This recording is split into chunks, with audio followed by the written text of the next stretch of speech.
We want to welcome to our hearing on the fiscal year 2019 budget request for missile defense and defeat activities. I want to thank our witnesses for their service to our country, but also for being here and the preparation that you have to put into these hearings. I know it takes a lot of time and energy, but it is very helpful to us.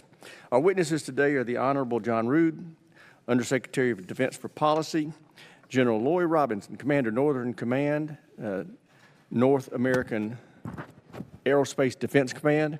And I want to take a moment to especially recognize General Robinson. You have been a friend of this committee, and not only the commander of Northcom and NORAD, but also across your 37 years of service to this great nation. I know I speak on behalf of this committee and the HASC as a whole, and I thank you for your dedicated and unwavering service, and we wish you well in your retirement. I'd like to give her a round of applause.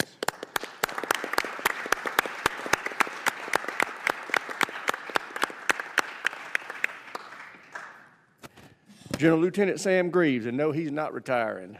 He's just getting warmed up. He's the Director of Missile Defense Agency. And General, congratulations on your assignment as Director of MDA. You're no stranger to this committee, and we look forward to continuing to work together with you on missile defense for a long time. And Lieutenant General, it's got Lieutenant down here. I don't think you want me to. Lieutenant General James Dickinson, Commander, Army Space and Missile Defense Command, Army Forces Strategic Command and Joint Functional Component Command for Integrated Missile Defense for the U.S. Strategic Command. Let me start by just highlighting some of what we've seen since our previous missile defense hearing in June of last year. North Korea has tested a missile with ICBM range. Iran continues to develop their own ICBMs under the guise of Space Launch Program. Putin boasted in his recent national speech about a, quote, invincible missile, close quote, targeted at the United States. And China is surging ahead with their own missile programs, most notably the hypersonic realm. Fortunately, I think this administration gets it. The budget amendment we received last year for an additional $4 billion for missile defense, and the FY19 request, which includes about $12 billion across the board for missile defense, seem appropriate given the rising threat levels around the globe. As is highlighted in the National Defense Strategy, quote, we cannot expect success fighting tomorrow's conflicts with yesterday's weapons or equipment. To address the scope and pace of our competitors and adversaries' ambitions and capabilities, we must invest in modernization of key capabilities through sustained, predictable budgets, close quote. Now we are waiting on this administration to release the Missile Defense Review. Hopefully in the coming weeks we'll see it. We have developed the best missile defenses in the world, but for the most part they are technologies that were started 15 years ago. The increasing threat makes it essential that we expand and enhance our missile defenses, not only with capacity, but also through leaps in technology, right now and not 5 years from now. Increasing our GBI inventory, land-based sensors, and regional interceptor capacity is critical, but cannot come at the cost of seriously going after technologies like directed energy, space sensing, and boost phase capability. I want to thank our witnesses again. I look forward to the discussion, but right now I'd like to turn to the ranking member, my friend and colleague from Tennessee, Mr. Cooper, for any opening statement he may have. Thank you, Mr. Chairman. I would also like to welcome the witnesses and in particular wish General Robinson the best of luck. You've served your nation well. You should be very proud.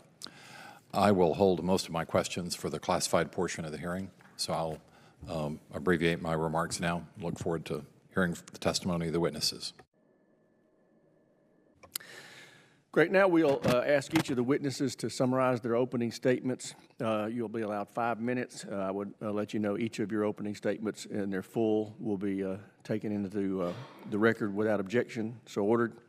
Mr. Rood, I recognize you first for your opening statement. Mr. Chairman, thank you. Chairman Rogers, Ranking Member Cooper, and distinguished members of the committee, thank you for the opportunity to appear before you today to testify on behalf of the President's fiscal year 19 budget request in support of our efforts to improve our missile defense capabilities so that we remain ahead of the evolving threat while providing effective, integrated, and interoperable regional missile defenses in support of our global defense strategy. As the National Defense Strategy points out, the United States, allies, and partners confront a security environment that is more complex and volatile than any we've experienced in recent memory. Today, over 20 states possess offensive missiles, and potential adversaries are expanding their missile capabilities in 3 directions simultaneously. They are increasing the capabilities of their existing missile systems, adding new and unprecedented types of missile capabilities, and integrating offensive missiles more thoroughly in their coercive threats, military exercises, and war planning. As you mentioned, Mr. Chairman, in your opening statement, over the past several years, North Korea has made substantial improvements in their ICBM program. Iran is extending the range of its ballistic missile systems with the goal of achieving an operational ICBM capability, and through its Space Launch Vehicle program, could shorten the pathway to an ICBM because space launch vehicles use similar technologies. Potential adversaries are also fielding an increasingly diverse and expansive modern range of regional offensive missile systems that can threaten American forces abroad, allies, and partners. Their regional offensive missile systems include multiple types of short, medium, and intermediate range missiles intended to provide coercive, political, and military advantages in regional crises or conflicts. These missile systems appear to be a central element of Russia's frequent and explicit coercive nuclear threats to the United States, our allies, and partners. As you mentioned, Mr. Chairman, Russia is developing a new generation of advanced regional ballistic and cruise missiles that support its anti-access area denial strategy intended to defeat U.S. and allied will and capability in regional crises or conflicts. China is also engaging in substantial modernization efforts that are summarized in my statement that I will not repeat. So without this as the backdrop and the strategic context, let me turn to a discussion of the 2019 budget request for missile defense and the policies, programs, and capabilities that it supports. The Department's budget request supports the President's directions set out in the National Security Strategy to develop a layered missile defense system to protect the American homeland from North Korean and Iranian missile threats. The request also supports regional missile defenses to protect our deployed forces, allies, and partners. Our missile defense system not only protects the United States, it strengthens deterrence of war and assures our allies and partners. Today, the ground-based missile defense system provides protection for the nation. It consists of 44 ground-based interceptors deployed in Alaska and California, and land, sea, and space-based sensors, as well as a command and control system operated 24 hours a day by trained service members. We're strengthening this system, investing in technologies to ensure that we can continue to counter rogue state missile threats to our homeland. In 2017, DoD requested the reprogramming of fiscal year 2017 funding of more than $400 million to counter the North Korean missile threat. Congress approved this request, for which we are grateful.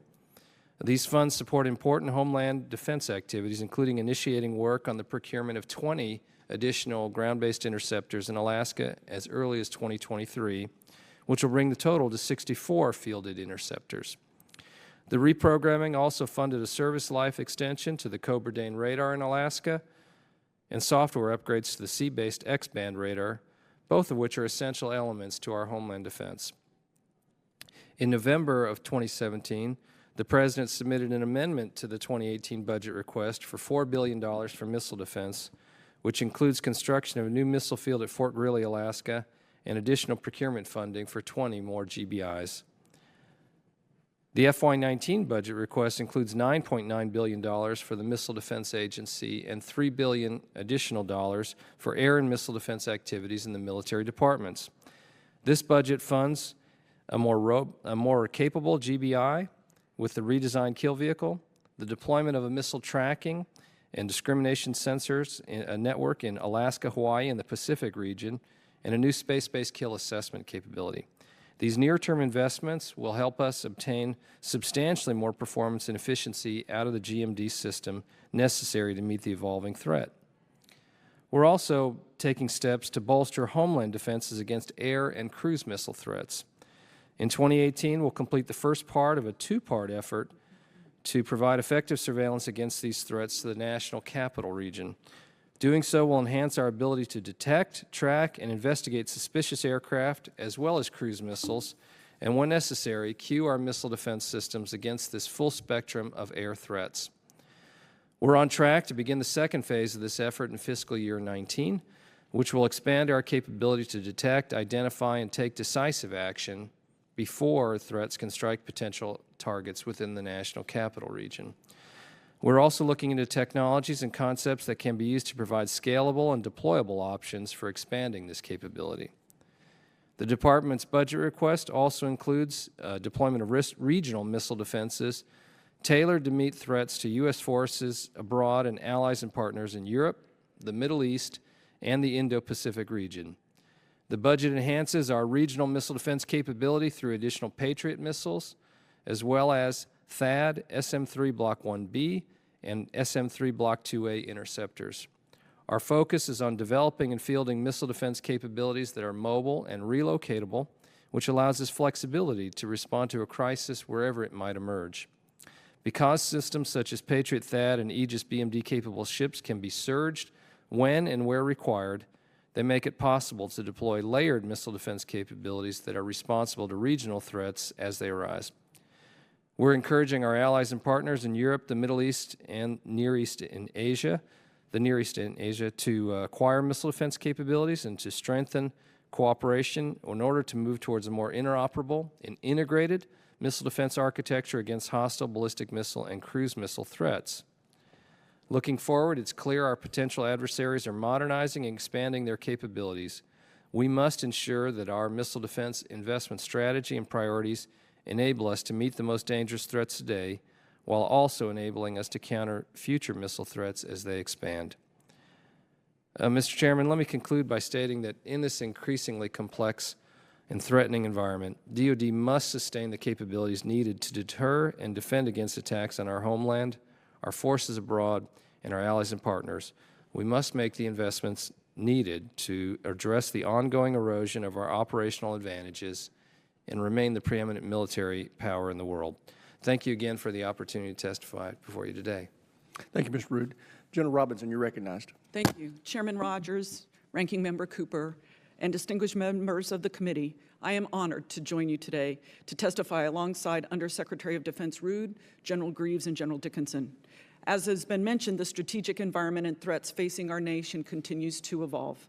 Our adversaries are taking deliberate steps to extend their operational reach and are developing new capabilities to range targets in North America and Canada. At U.S. NORTHCOM and NORAD, we understand the urgency of keeping pace with these evolving threats. We also recognize that North Korea represents the most immediate threat to our homeland and therefore remains NORTHCOM's highest priority. I'm confident the ground-based mid-course defense system can defeat this threat today, and I strongly support the continued improvements to the ballistic missile defense enterprise in order to maintain our advantage. We continue to work closely with the Missile Defense Agency, the intelligence community, and others combatant commands as a part of a collaborative effort to outpace the threat. I am grateful, as has been mentioned, for the committee's approval of the FY17 above-threshold reprogramming and support the budget amendment that will increase the system's capability and capacity. Under my NORAD responsibilities, advanced cruise missiles with a low radar cross-section represent a challenge to our air defense systems. Russia continues to modernize its delivery systems, long-range bombers, and strategic submarines, capable of launching from distances not previously seen, reducing the indications and warnings we are likely to receive prior to a combat launch. To defend against advanced cruise missiles, as has been mentioned, we are making prudent investments in advanced sensors and defensive weapon systems to protect our nation's vital assets. The men and women, the warriors of U.S. NORTHCOM and NORAD stand united in a common purpose, ready to face the threats of the United States and Canada today, and we are evolving to face the threats of tomorrow. Sirs, as you've mentioned, I'm getting the privilege to retire.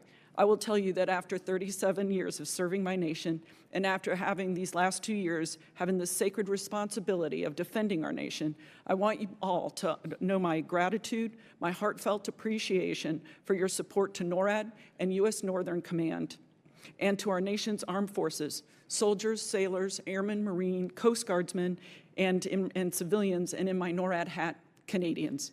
Thank you again for giving me the privilege and the opportunity to speak, and I welcome your questions. Thank you, General Robinson. General Greaves, you're recognized for 5 minutes. Chairman Rogers, Ranking Member Cooper, distinguished members of the subcommittee, Thank you for this opportunity to testify on the Missile Defense Agency's budget request for fiscal year 2019. I'd first like to express our appreciation to this committee for its support of the Department's above-threshold reprogramming request in September 2017 and the FY 2018 budget amendment, which provided reprogramming approval and emergency funding to enhance the nation's missile defeat and defense capabilities. I'm also very pleased to report that we are executing these funds with the utmost urgency. I would also like to thank the thousands of men and women across the government and industry who work tirelessly every day across the globe in support of our nation's ballistic missile defense system. I truly believe they remain our asymmetric advantage. Over the past year, we've been giving a clear and unambiguous message from the President that we are committed to expanding and improving a state-of-the-art missile defense system. So in my mind, the time for delays and more studies and more objections is over. As I say it, the threat has voted and continues to visibly vote through the demonstration of their capabilities. Last summer, I laid out 3 Missile Defense Agency priorities to help guide our actions, our behavior, and program planning. First, we will continue to focus on increasing system reliability to build warfighter confidence. Second, we will increase engagement capability and capacity. And third, we will address the advanced threat. I can confidently tell you today that the current BMDS system meets today's threat. However, as the threat increases in both number and lethality, we need to ensure that our systems remain reliable, remain secure from cybersecurity threats, and that the nation's ballistic missile defense capability and capacity keep pace with that threat. We currently have 44 ground-based interceptors for Homeland Defense and plan to expand the fleet to 64 by 2023. In addition, improvements in sensor coverage to include the long-range discriminating radar in Clear Alaska, the addition of a Homeland Defense radar in Hawaii, if approved, and planning for a Homeland Defense radar in the Pacific, as well as advanced discrimination improvements, will enable the United States to improve protection of the homeland. The agency will also continue redesigned kill vehicle development efforts, enhance the stockpile reliability program, and expand the GBI battle space. Integrated space and terrestrial sensors for cueing, tracking, discriminating, and targeting ballistic missile threats are critical to improving missile defense architecture and its robustness. This budget will continue to fund the Space-Based Kill Assessment Demonstration Program to deliver a capability to confirm intercepts for improved defense of the homeland. We're also continuing concept definition studies for space-based missile defense tracking sensors. If pursued, space sensors will be able to detect and track both traditional as well as emerging threats as part of the BMDS architecture. Additionally, as the space layer matures, we will need an improved space test infrastructure to support verification in such areas as concept of operations and the technical performance of space assets under development.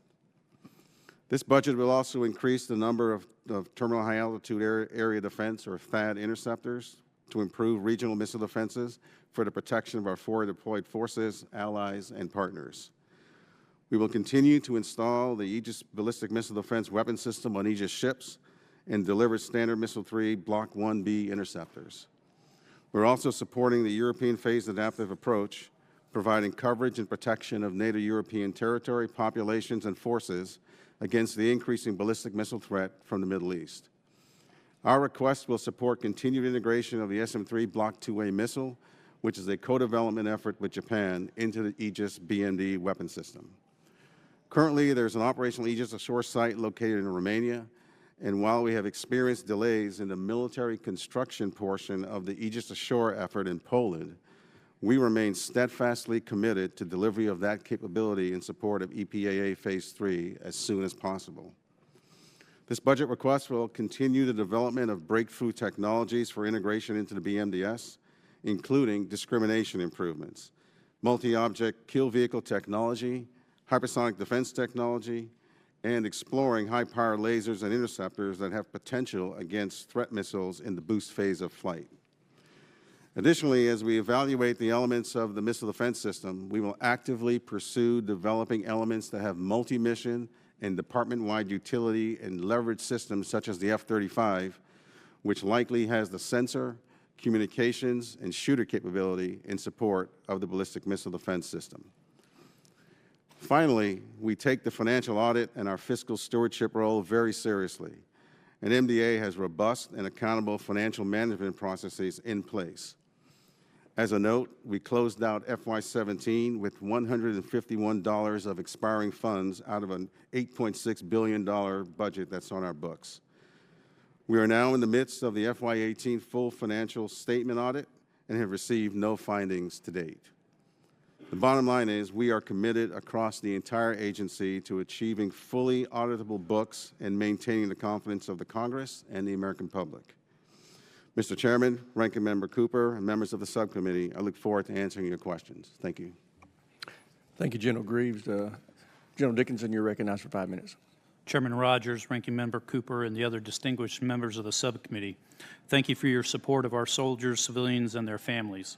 I am honored to testify before you today to emphasize the importance of air and missile defense to our nation, deployed forces, allies, and partners. Air and missile threats continue to increase, both in quantity and in offensive capability.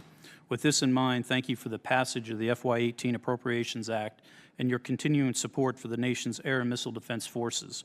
Your support enables us to continue fulfilling our role in securing the nation today and developing future forces and capabilities to deter and counter tomorrow's threats. I'd like to briefly summarize the missions of the organizations I represent today. First, the United States Army Space and Missile Defense Command, Army Forces Strategic Command, SMDC-RSTRAT, serves as a force provider in support of our combatant commands.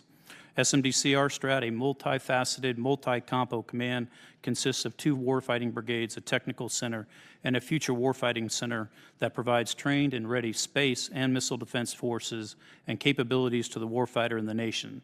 Stretching across 11 different time zones and 23 dispersed locations, we provide low-density, high-demand capabilities for today's fight, as well as build future space and missile defense capabilities for tomorrow by researching, testing, and integrating space, missile defense, cyber, and directed energy technologies. The changing operational environment and evolving threat require us to provide the Army and the Joint Force with enhanced air and missile defense capacity and capability, and maintain readiness while managing the high operational demand of our low-density forces. Within SMDC-RSTRAT, we are collaborating closely with the Army's Air and Missile Defense Cross-Functional Team on capabilities to increase the lethality of the Army and the Joint Force, including maneuver short-range air defense and directed energy. The cross-functional team is a key part of the Army's new modernization effort that will enable us to rapidly develop requirements and ensure future capabilities transition quickly from concept to prototyping to fielding. I also have the privilege of commanding the Joint Functional Component Command for Integrated Missile Defense, or JFCC-IMD, which supports United States Strategic Command by integrating and synchronizing global missile defense operations. JFCC-IMD conducts global missile defense operations support, advocates for and recommends acceptance of missile defense capabilities, and executes joint and combined global missile defense training and education for the nation. To accomplish this, we maintain close collaborative relationships with the geographic combatant commands, the Missile Defense Agency, the Office of the Secretary of Defense, the Joint Staff, and our allies and partners. Despite their unique missions, a unifying principle for both SMDC-RSTRAT and JFCC-IMD is our #1 priority: to protect our homeland. Both commands will remain bold and innovative, offering solutions to ensure our nation's forces are prepared to fight across multiple domains. Finally, the challenges we face cannot be met without the dedication of our greatest asset, our people. The remarkable service members, civilians, and contractors, along with their families stationed at home and globally deployed, provide support to the Army and the Joint Warfighter each and every day. I have the utmost confidence and respect for the warriors who volunteer to operate these highly complex systems around the world. Thank you for your continued support for the committed professionals who develop, deploy, and operate our nation's air and missile defense systems. I've addressed in detail the full range of these missions and how we are executing them, and I ask that my statement be submitted for the record, and I look forward to addressing your questions. Thank you. Without objection, the statement is accepted into the record, and I'll recognize myself for questions. To kind of let you know what we're planning, we're going to be called for votes around 5, so it's my hope that we can get through one round of questions in open session and then trot down to the skiff for the closed portion before votes, because I don't know how long we'll be over there. But first, General Greaves, you made reference to the Romanian and the Polish Aegis Ashore sites. I'm curious as to the Romanian site, how the new AAW system that we put in the NDAA is coming along. Can you give us a progress report on that air defense system? Mr. Chairman, the AAW system is not operational today. Within the Missile Defense Agency, my predecessor initiated, and we completed 2 demonstrations of potential capability, as in flowing data from a simulated source and then from actual tracks into the Aegis weapon system to demonstrate that that capability would work. As of right now, we are awaiting funds to complete the demonstration of an actual system, which would include a Army low-cost radar as a potential candidate, as well as the CRAM system. So as of today, it is not operational. Great. And looking at the President's budget request for 19, it appears that Missile Defense Agency has a gap in developing critical advanced technologies such as high-powered directed energy for boost phase missile defense and space sensing. As you quoted Secretary Mattis, quote, "If we fail to adapt the speed of relevance, our focus will lose," close quote. Yet in these critical technology areas, we continue to trade studies and analyses via starting programs with goals for operational capabilities. How does a 1-year delay in Missile Defense Agency specific funding impact your ability to deliver high-powered directed energy and space sensing capabilities? Mr. Chairman, I am concerned about that delay. However, I am very encouraged with the fact that my new boss is working with Dr. Griffin, working with Ms. Lord in her capacity, have the focus and are re-engineering and redirecting the department to prioritize, as Dr. Griffin has testified, #1 priority being hypersonic, both offense and defense, as well as directed energy. And we've had conversations. I've seen actions being taken to prioritize those 2 areas, as well as other technology areas, to deliver that capability to keep pace with the threat. Great. And this would be to any of the witnesses. Across the board, there's been a consensus on the need to get to space for missile defense tracking and discrimination. Again, without the benefit of having the Missile Defense Review, can you lay out the department's position on how space is being looked at in regards to a warfighting domain for missile defense? Are you still looking at what a space-based intercept constellation could provide? Is the ultimate goal for directed energy to be used in space? And this will be for any one of you who want to take it. Maybe I'll start, and if General Greaves has something or the others they'd like to add, please do. Sir, you're correct that we are concerned that space has become a warfighting domain. It is a contested area. What we are observing in terms of the activities of other nations is of concern. And so you have that as a backdrop with this contested and congested space domain, and then in the missile defense area, certain capabilities as highlighted in our various statements that countries like North Korea, Iran, Russia, and China are pursuing that cause us substantial concern. So we are looking at capabilities that could be employed in space, both sensor capabilities and others. It's one of the subjects that we're continuing to evaluate potential alternatives in that regard. No final decisions made yet on those capabilities that would be pursued, but it's definitely an area of active study in the department. Mr. Chairman, I would add that moving our sensing layer to space to work in coordination with the ground layer is absolutely essential to keep pace with the threat that we know is coming. I'll point out one such example is the hypersonic threat. As my deputy is fond of saying, if you can't see it, you can't shoot it. So the first thing we need to do is ensure that we can maintain birth-to-death tracking of threats that are flying lower, that can maneuver, that are not as predictable as the ballistic missile threat.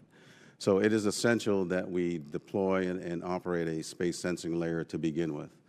The other part of it is the focus on boost phase intercept. I do not believe we have an option to not have some sort of capability for boost phase intercept, whether it be directed energy or kinetic weapons. I think there are a number of things that have to happen, of course: policy, force structure, concept of operations. Those things have to be developed by the COCOMs and other parts of the department. But the ability to have a boost phase intercept capability is, I believe, essential as we move into the future. As far as space-based interceptors, there are challenges that need to be worked through from the policy area, whether or not to base it. The technology has got to be developed, but I believe that we should be doing some work in that area to essentially lay the groundwork for if the nation decides to deploy space-based interceptors. We haven't lost the time. Time is the key. The threat is time, because as a nation, we can do anything given enough time to develop and deploy the capability. So that's my input, sir. Great.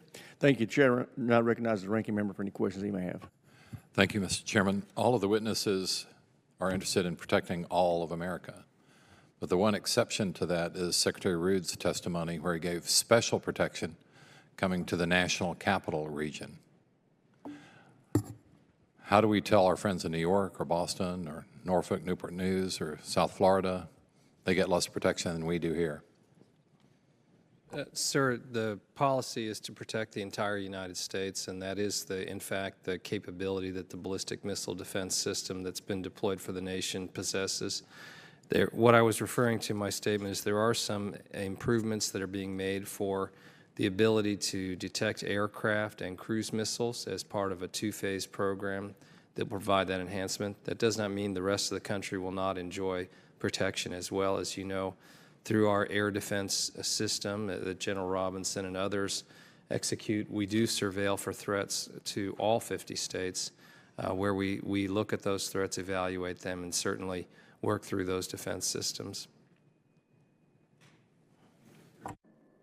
I think it's pretty clear in your paragraph at the bottom of page 2 and top of page 3 that the national capital region comes first, at least as far as aircraft or cruise missiles threats are concerned. And your exact quote is, "We are also looking into technologies and concepts that could be used to provide scalable and deployable options for expanding this defensive capability, presumably to the rest of the country." There are options like that for improving the capabilities that would be applied not only the rest of the country but elsewhere outside of this country that we are looking at.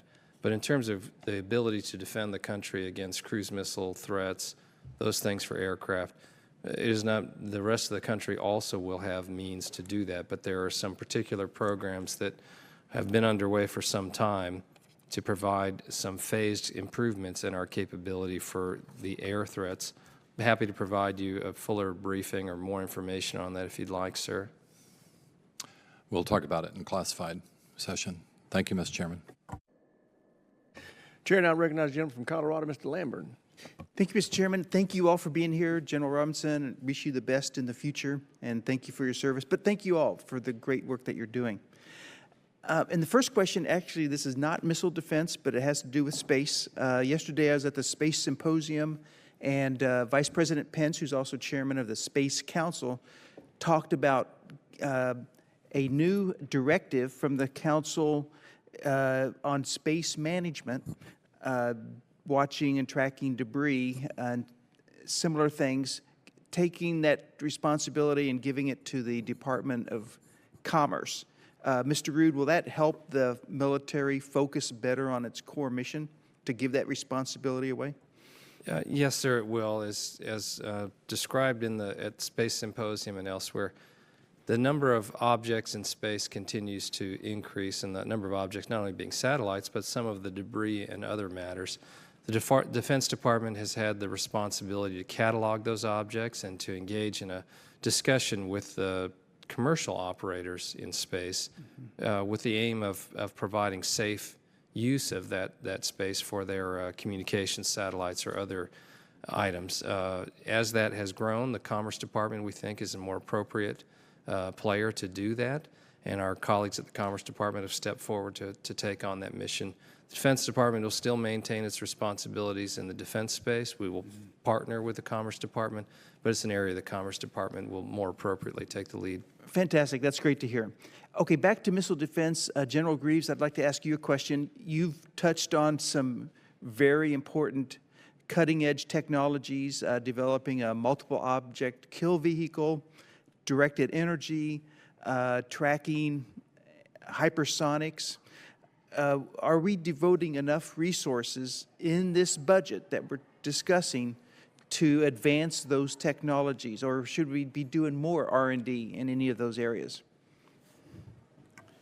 Congressman, we are beginning the work on hypersonics, beginning the work on directed energy, and continuing the work at a lower level on the multiple object kill vehicle. I have significant hope from what I've seen already within the department that with Dr. Griffin's focus on the priorities he's laid out for the department, that the discussion will become a lot more robust, and my hope is that we will see increased resources dedicated to those areas in the next budget. Well, this is a really important issue, and I think as we discuss the NDAA, we're going to want to make sure that the R&D resources are really there.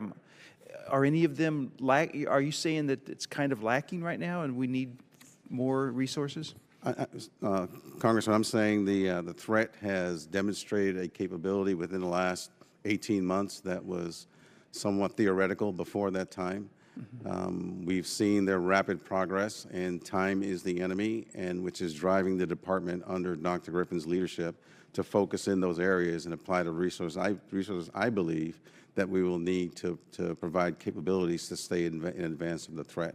So my hope is to see additional resources in that area in the next PB. All right, thank you so much. And lastly, and the chairman already talked with you about this, and that is space-based sensors, whether it's infrared or electrical, optical, radar detectable, optical, so on and so forth. Are we doing enough in those areas for space-based sensors? Let's see. Again, I'll start with the threat, and the threat I see is the hypersonic threat as the greatest threat. We are executing the planning, and I expect to see a significant increase in the amount of time and resources that we will spend in that area. It is the top priority, I believe, for me within the agency to enhance our sensor architecture and to include moving that sensor architecture to space in concert with what we have on the ground. Okay. All right, thank you so much. Mr. Chairman, I yield back. Thank the gentleman. Chair, and I recognize the gentlelady from Hawaii, Ms. Hanabusa, for 5 minutes.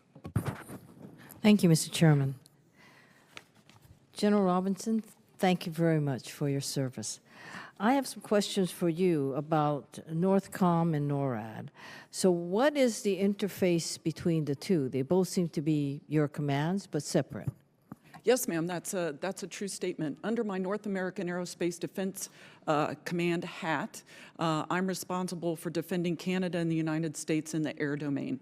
So that can be whether it's Russian long-range aviation or submarine shooting missiles. So I'm responsible for that. In my NORTHCOM hat, as the commander of Northern Command, I'm responsible for defending the United States from a ballistic missile defense threat. I also work defense support to civil authorities as well as theater security cooperation with Canada, Mexico, and the Bahamas.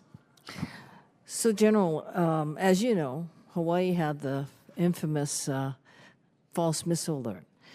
So I'm trying to figure out who is it that would have or should have detected if a missile was fired from North Korea, and whether it was headed for Guam, United States, continent, or Hawaii, who would have been the agency or the entity that should be the one frontline detecting it? So we look at that STRATCOM does the initial sensing. And then we work our way through on as the missile, and I can be much more clearer in the closed session. Okay. But as we work our way through the missile launch and as it goes through flight, then there's different roles and responsibilities that we have. And at the end of the day, when it comes time to defend the United States against a ballistic missile, it's me as the commander of NORTHCOM. So just so that I'm clear, when we're talking about Hawaii or Guam, is it different, or is that considered to be, as it reaches a certain, it seems like trajectory, it would become your responsibility? Ma'am, I would really rather talk about that in a closed session. Okay. So I can give you the detail you're looking for. And as you can imagine, that's a question that's plaguing us in Hawaii right now. We're trying to figure out who is the one who should know. The one thing that the congressional delegation is uniformed on in Hawaii, our 4 members, is that we believe that we should split apart the, quote, the emergency alert system between that which is potentially military, ballistic missile in particular, and that which would be, like we just had major flooding and hurricanes and tsunamis. That should be something that the state should handle. But we're not sure the state should be delving in this area of missiles and missile alerts. In the testimony, let me get to, I believe, the General Dickinson. When we talk about the whole spectrum of missile defense and how we break it up in terms of from the, I guess when it's shot up and it goes up in the trajectory and then it goes straight and it starts to come down. Now, do you have any specific role in that scenario, or is that General Greaves? So I'll start off with the operational perspective, and I'll turn it over to General Greaves for the technical piece to that. But what you're describing is our ability to look at the total trajectory of the ballistic missile flight and able to influence or have capabilities in each stage of that flight, whether it's pre-launch, whether it's during the mid-course, terminal, or even the boost phase. Our ability to do operational planning and then have capabilities that are able to influence each one of those steps in the flight of that missile is very important. So when you look at operational design around the world in each of the different COCOMs for our regional missile defenses as well as our national defenses, we looked at that very carefully to see how we do that. And then the capabilities that come along with that are critical to our ability to influence each one of those sections of flight. General, I don't mean to be insulting in any way, but if it takes as long to detect it as you just gave the explanation, there are a lot of people who are going to be very antsy. General, do you have anything to add? Just one clarification, ma'am, is that my role is the acquirer. Our folks, they essentially work with industry to deliver the capability. The operational use of those systems rests with the combatant commanders. Thank you very much. With that, I yield back. I thank the gentlelady. Chair, and I recognize the gentleman from California, Mr. Hunter, for 5 minutes. Thank you, Mr. Chairman. Thank you, ladies and gentlemen, for being here and for your service. I guess, General Dickinson, let's talk about, if we could, the way that the pendulum swings from high-tech to low-tech based on what we're doing at whatever point in time that we exist right now, which is looking at North Korea, looking at Russia and China, talking a lot about space, very complex, giant systems, when 10 years ago the focus was the CRAM, our counter-battery radars acquiring rockets and other just mortars and hate and disconnect and content that guys were shooting at our forward operating bases in Iraq and Afghanistan, right? So that's switched now. So now we're focusing more on space stuff. I guess my general question is, to begin, do you think the pendulum is staying where it needs to be, to where we get back in that fight again where we're getting shot at all the time and we realize we kind of lost that sharpness that we had in that fight and gave it up to the more high-tech big fight, and realizing that there's only a few countries that where it takes satellites and interceptors and other things to stop their ICBMs. There's lots of countries that can do a lot of bad things to forward operating bases in Africa, the Middle East, and the Philippines, to other places. I guess that's the pendulum question. Where are we? So I think with With regards to your question, so we've identified that, your mention of the CRAM system. The Army as a whole has identified that as an area that we're continuing development in terms of building back a short-range air defense capability that we'll bring back into the Army formations here in the next several years. We're currently looking at what we call maneuver SHORAD capabilities, whether that's a gun missile mix or potentially in the future to a directed energy. My particular command, we are looking into directed energy and have had some good success in demonstrating a 5 kW laser mounted on a Stryker combat vehicle. And we've had very good success over the last year and a half or so with four different tests where we actually had soldiers on the Stryker combat vehicle engaging small UAS quadcopter type targets very successfully. So as we mature that technology beyond 5 kW onto 50 kW with the ultimate objective for the Army at 100 kW, we are looking at that. That will be integrated into what we call a IFPIC, which is the follow-on to the CRAM that will have an ability to use directed energy as well as potentially a gun missile mix. We're also looking to see whether or not we can employ electronic warfare in some of those capabilities as well. So overall, the Army has identified the fact that we need to bring back that capability into the maneuver forces for the Army. And so to your question, I would say the pendulum is probably about right. We're looking at what we need to do to address what you described, the counter-UAS, counter-cruise missile capability, and we're looking to the near-peer adversaries that have the more sophisticated missile technology. Look at what the Ukrainians went through with the Russians bombarding with artillery fire. Yes, and I'd like the members of this committee to know we're the ones, this committee, before I was in Congress, put the CRAM in Iraq in the first place. It was a Navy, it shoots spent uranium, missiles coming in. The military didn't want to do it. This committee loaded one up in California, sent it out there, and they could then shoot rockets and mortars coming in with the spent uranium, and it saved a lot of lives. But it was one of the things that this committee did that was outside of the box that the military didn't want to do. Right, that's, I guess lastly, are you looking at what the Ukrainians have done with our counter-battery radars that we gave them with restrictions? We couldn't give them any offensive weaponry for the last eight years, but we gave them counter-battery radars, and they've really rigged those up to do some amazing things. Have you guys looked at that?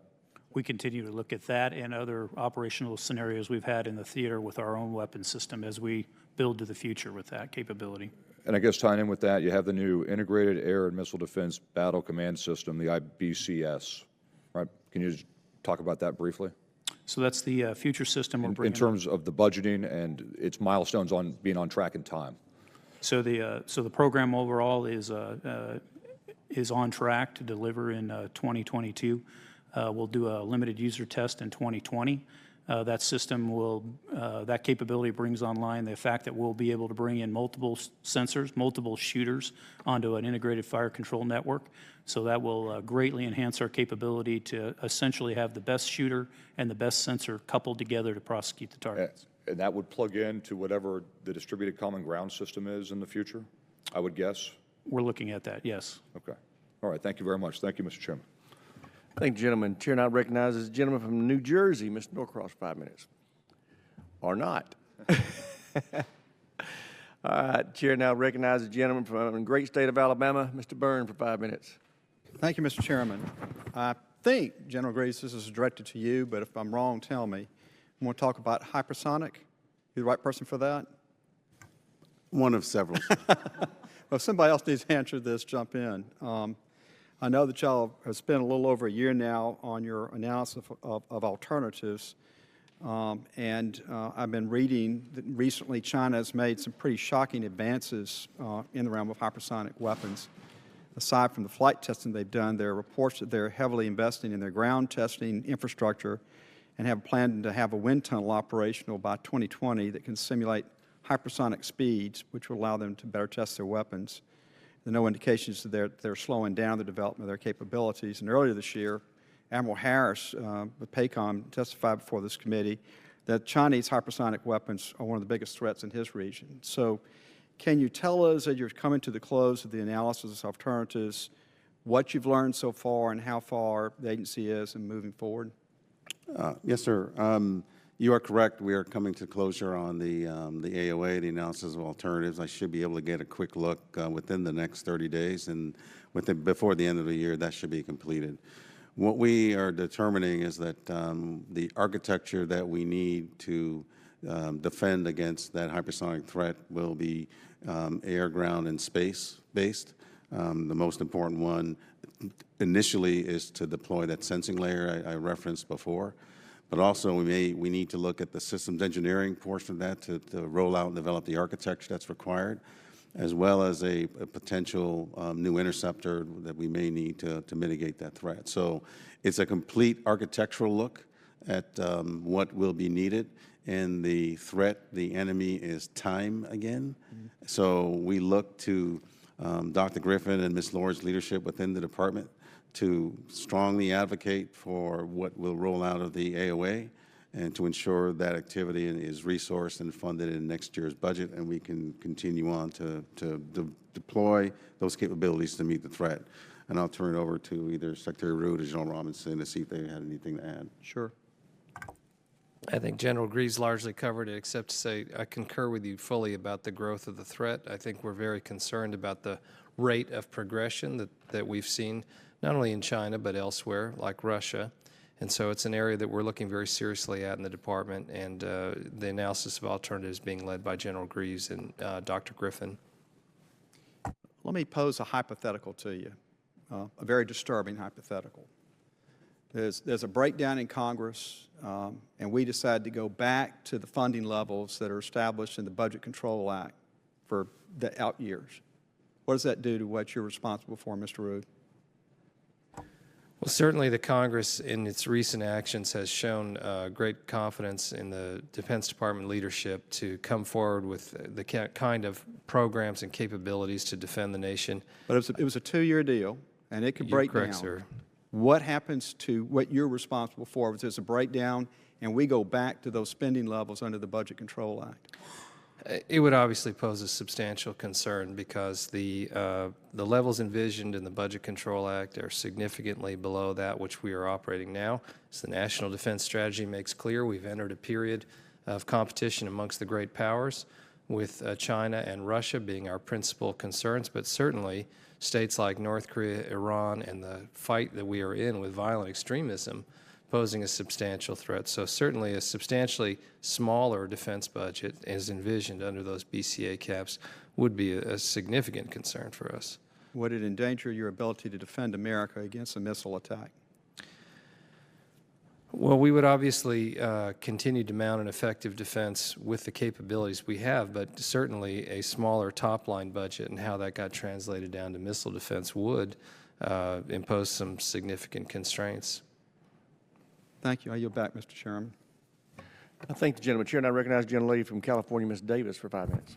Thank you. Thank you, Mr. Chairman. Thank you all very much for being here. This morning, and you might have seen or heard, we had a session on promoting DoD's culture of innovation.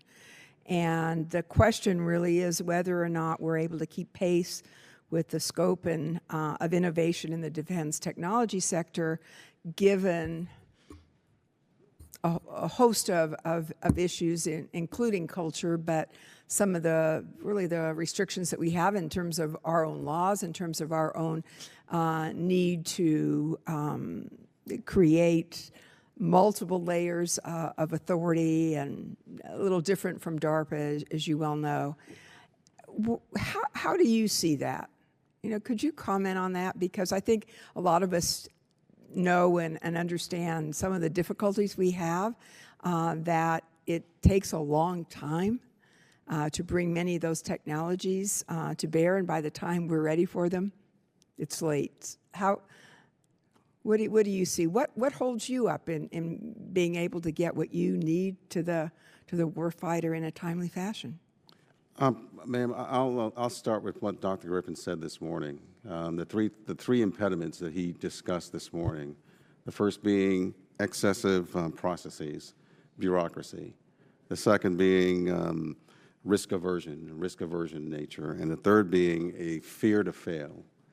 Those are things which are the biggest impediments. I totally concur with him that that leads to if not indecision, the length of time it takes to make a decision. I think speed of decision-making within the department is what we need. And with those three impediments that Dr. Griffin laid out and his intent to reduce or attempt to eliminate those, I think will go a long way in ensuring that we can make the decisions in a time-relevant manner, as the Secretary of Defense talks about, to deliver the capability we need. Thank you. The only thing I'd add, Congresswoman, is that for Secretary Mattis, improving the department's capabilities to both be good stewards of the taxpayers' dollars as well as to improve the speed at which we can field capabilities to the warfighters is one of his three top lines of effort. He works that through his leadership team.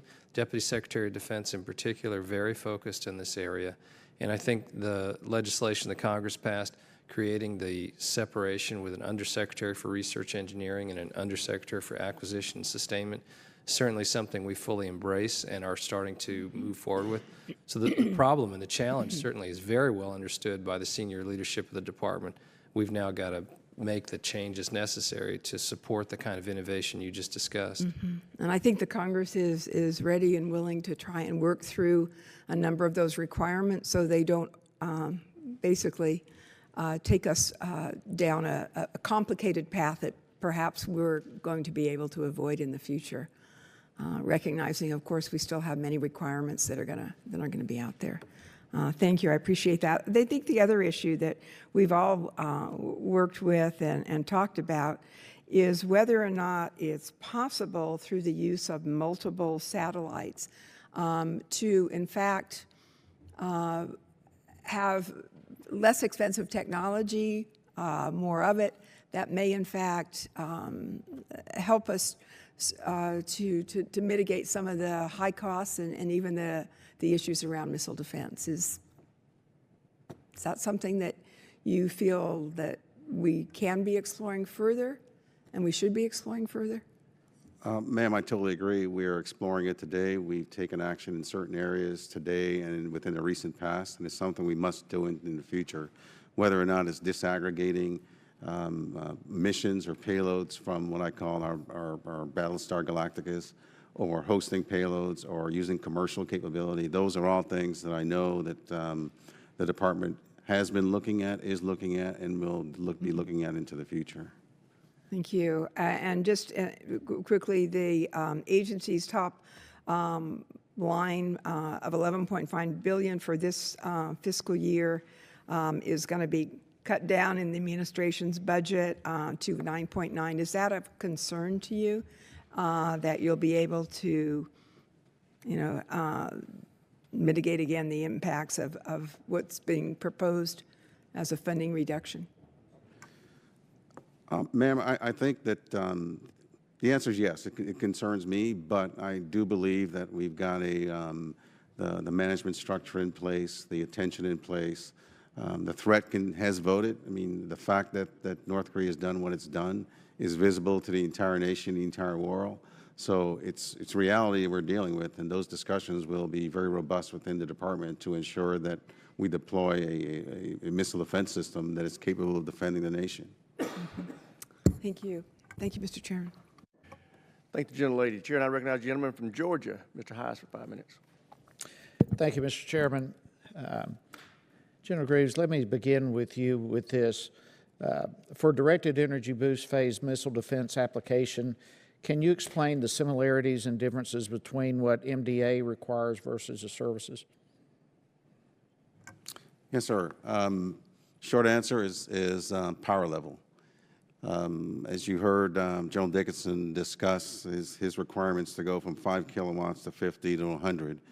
The missile defense requirements begin at 500 kilowatts to a megawatt. And we can discuss more of that in the closed session, but power level as well as delivery capability. For the boost phase intercept mission, if you may recall, the airborne laser program, chemical laser, which essentially operated within the atmosphere, we're looking at a deployment capability that's much higher, 60,000 feet plus, and all of the beam steering, beam quality requirements that go along with that. So bottom line is power level. General Dickinson, anything you would like to add to that? I'd agree with what General Greaves said. What we're developing right now is intended for more of a close fight, if you will, in support of the maneuver forces, whether Army, Marine, and are the power levels we're talking about are appropriate for countering UASs and potentially cruise missiles, in the short term. Okay. General Greaves, are there areas that are not being addressed by the Department's High Energy Laser Advanced Development Program that are specific to what MDA had intended to use for those funds in FY19 that would somehow delay the missile defense capability? No, sir. What I would say is that the discussion is a department concern, a department level discussion right now. So we're looking at the requirements that on the lower end, as General Dickinson mentioned, as well as mine. We are working with Dr. Griffin's staff and Dr. Griffin in particular to ensure that the funds that were allocated for directed energy and the funds that we requested make it down to our level. Okay, the last question I have for you, in your written statement, I wanted to shift gears a little bit here, but in your written statement, you discussed the need to develop technology and capabilities that will take out ICBMs in their boost phase of flight. Can you explain how in the FY19 budget that's being requested, how that would help those technologies? Yes, sir. Basically, it's the amount we've got allocated to do what we call laser scaling. We've been able to demonstrate 30 kilowatts in the lab. We need to continue the work to upgrade that power level demonstration capability to 100 kilowatts in a stepwise fashion to get to the 500 1 megawatt level. So the technology work is absolutely essential so that we can demonstrate the capability on the ground and in the air, if that's part of the plan, before we leap off into a full system that has promises which we haven't delivered the high technology readiness level capabilities that we need to develop and deploy the system. Okay, and so you feel comfortable that the PB19 budget request would be sufficient? I will be advocating for additional funding, to be quite honest with you.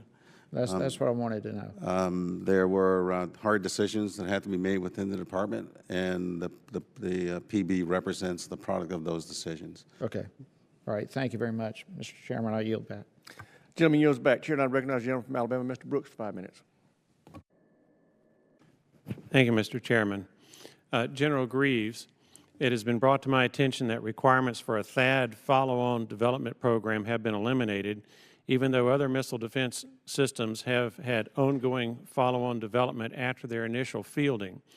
Given the pace of threat evolution globally, and given that THAAD is a successful and in-demand system, can you share your plans, if any, for an ongoing THAAD follow-on that would build upon current capabilities? Congressman, to be quite honest, we, across all of our systems, look at what the next generation can produce and can field. THAAD currently meets the requirements that have been delivered to us, and I will not say that it's not being done. I'd say that the system that we've delivered meets requirements, and we're looking to see what capability will enhance its capability for the future.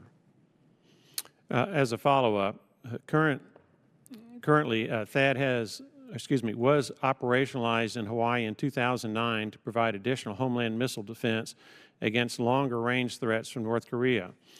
Perhaps THAAD could provide another layer of coverage against ICBMs for homeland defense. What, if any, are your plans to test THAAD against ICBM targets? Congressman, I request that we cover that in the closed session. I have a quick answer for you, but I would not want to say too much in the open session. Right, if you would, I'm not sure if I'll be here during the closed session, but if you will answer that question for the record, I would appreciate it. We're about to have votes called in 5 or 10 minutes is what I've been notified, and I do have other meetings and that are conflicting. Short answer, sir, we have studied it and we got the answer. All right, thank you. General Greaves and General Dickinson, Are you concerned that current THAAD battery and interceptor availability will be challenged given current and future operational requirements?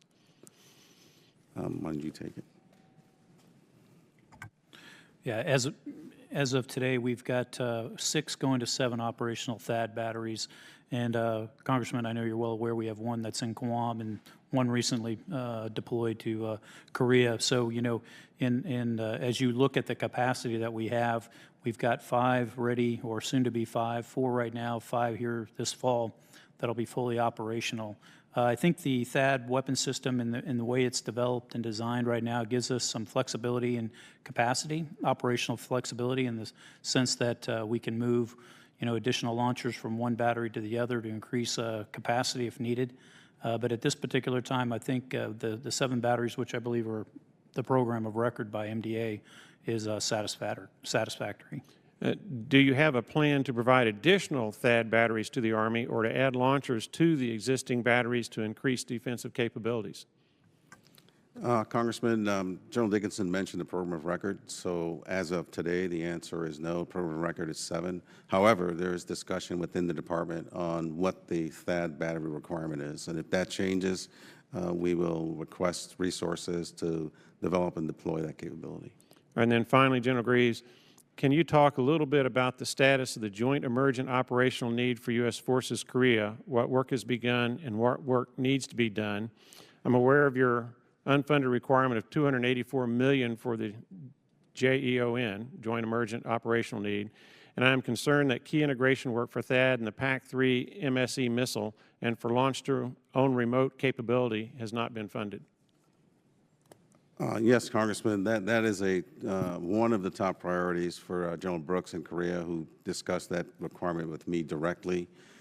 We have laid out a plan which, if resourced properly, provides that capability to improve the interoperability between those 2 systems. We will continue to advocate for the funding required to complete that project, and pending department decision, we'll see where we go next. All right, Mr. Chairman, that concludes my questions. Gentleman and lady, thank you for your service, and I yield the remainder of my time back. Thank the gentleman. Chair now recognizes the gentleman from Colorado, Mr. Kaufman, for 5 minutes. Thank you, Mr. Chairman. To all the witnesses, how is the rapid advance of North Korean missile technology? Obviously, they still have to weaponize that launch system. But how has that affected your decisions, the U.S. missile defense posture? Well, I'll start and invite my colleagues to add to that, sir. Certainly the rapid pace that the North Koreans are improving their capabilities and the demonstrable way they've gone about that, with some 24 ballistic missile tests in recent years accompanied with nuclear testing, has really punctuated the concern that we've had for quite some time about North Korea, punctuated it with an exclamation point. And so that has gotten our attention. We have, as mentioned in our statements, last year requested supplemental funding, which the Congress was supportive of, and thank you for that, to increase the pace at which we're doing that. But the size, scale, and sophistication of the threat is growing, and the size, scale, and sophistication of our defense is proposed to grow in the President's budget request. And we are presently examining capabilities to take that to a substantially higher level, not just for the United States. As discussed, we have deployed THAAD to South Korea. We are in conversations with our Japanese allies and other partners about how we can improve our collective capabilities to be able to respond to that threat, sir. Sir, the only thing I would add to that is, as the commander of NORTHCOM, is, you know, we watched very quickly with the rapidity with which he did testing and the speed with which he made capability. So with the ATR that was given to us last year to be able to add capacity while we're still working on the redesigned kill vehicle, will also add to the capability, and still working on discrimination radar. So all of this is good news to help us, but we watch them very closely. And Congressman, I support entirely what Secretary Rood and General Robinson just articulated. It has caused us and helped us to focus our efforts on and make the articulation of the threat a whole lot easier, because it's been demonstrated and the timeline has been compressed due to the demonstrated capability that we've seen.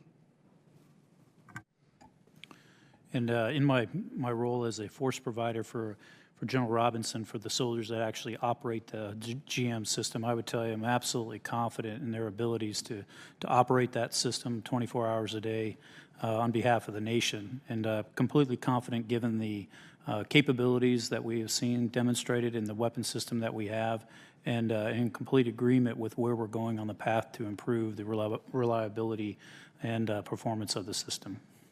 I wonder if all witnesses again, I mean, across the board, there's been a consensus on the need to get to space for missile defense tracking and discrimination. Again, without the benefit of having the MDR, can you lay out the department's position on how space is being looked at in regards to a warfighting domain for missile defense? Are you still looking at what a space-based intercept constellation could provide? Is the ultimate goal for directed energy to be used in space? Well, I'll just start briefly and again reiterate that we're concerned about the progression of space capabilities and the contested nature of space as a domain, just as a general matter. In the area of missile defense, of course, the offensive missiles that could be fired against the United States will transit space and re-enter.